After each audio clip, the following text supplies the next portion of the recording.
In the latest US security strategy paper, the phrase unstable minority government was thrown to describe European governments. The underlying assumption is simple. If no single party holds power, like in the United States, for example, the system must be considered dysfunctional. But this is not instability. It's something that the Americans are alien to. It's called pluralism. Within Europe, we have witnessed the births of many political movements that have shaped our history, especially in contemporary times. A lot of people connected with each movement and elect them for parliament for their own reasons. Yes, it does cause arguments and friction, but that's part of democracy. You cannot have a healthy democracy without debate and freedom of thought. Amongst outsiders and observers, many of these parties appear to cause chaos, but in the end, there is compromise and cooperation.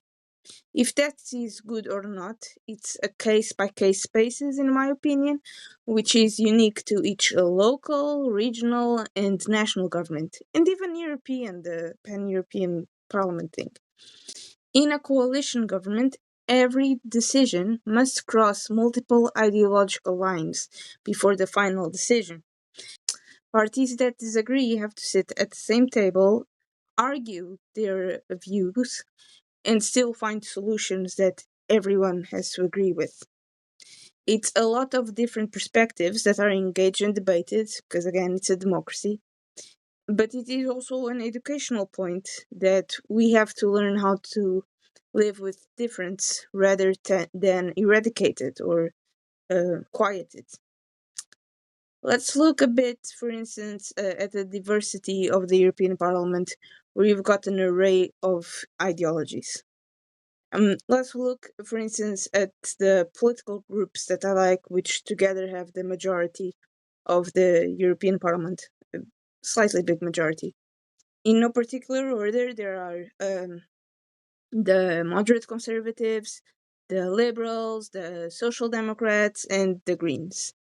I can connect with every single one of these.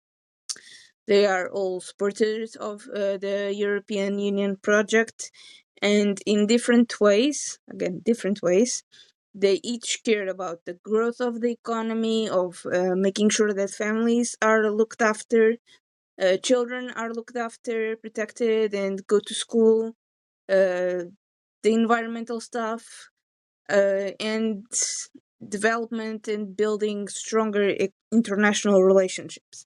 Again, each does it differently, and within each group there is differences because it's a unity of national parties in the each group. But every little detail is argued to ensure there is a middle ground within those four. Sometimes there is, sometimes there isn't. It's been sometimes it leans right, other times it leans left. It's been leaning more right as of late, but it's the right-wing electoral cycle. We've been having more conservatives being elected than progressives, and sometimes I daydream that we might get progressives, but just as it is. If European countries are considered unstable, as the Trump administration calls us, how come all the Africans and who else are risking their lives on these tiny little boats to get in here? Like, they're dying in the Mediterranean Sea as we speak to get in here. Is it because they want this instability? No, of course not. Otherwise, they would sit back home content with their own miserable situation. They don't come from exactly prosperous nations, do they? No. They risk their lives to attempt to benefit from the seeds planted by pluralistic democracies, as yapping and debating that which led. For as long as I've lived, we Europeans have always ranked number one in life quality, healthcare, education, and even infrastructure. And if it's not top one, we are on top five globally. And it's thanks to pluralism, really, that we have managed to get rights and opportunities of prosperity, which are occasionally missed, in my opinion, than citizens of those autocratic military dictatorship type countries that the refugees are coming from. If you think about it, it's the same in business. We business people want to succeed. We want to have something to point at and say, yeah, I did that. And I and a bunch of people made money from it. It's great. If you want to have a renowned company that is known by a lot of people, you cannot have just a one type of thinker.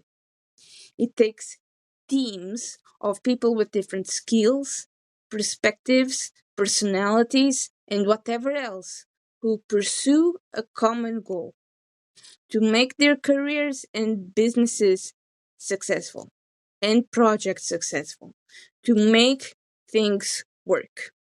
As a business owner who's currently hiring people, I never hire ass kissers. I loathe them. Why? Because I want people who think differently than me, who have the guts to say, hey, Kendra, I can see where you're coming from, but from my viewpoint and inexperience and blah, blah, blah, ta, ta, ta, ta, I think you should do XYZ instead of XZY. I want people to have a different viewpoint. If I had yes people throughout my life, I maybe would have never been successful in the previous projects that I've done and setting up my business and changing my careers every now and then and a million of other great things and experiences in life.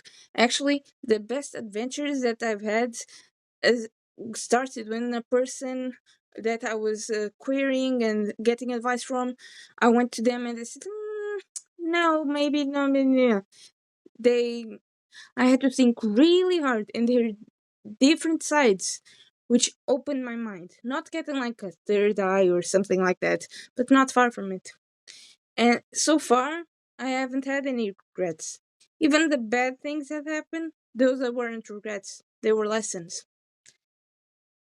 If every single person makes every single decision with their own narrow mind, which we all have a narrow mind. Don't want to admit it, but we do. One single error can end up destroying their business.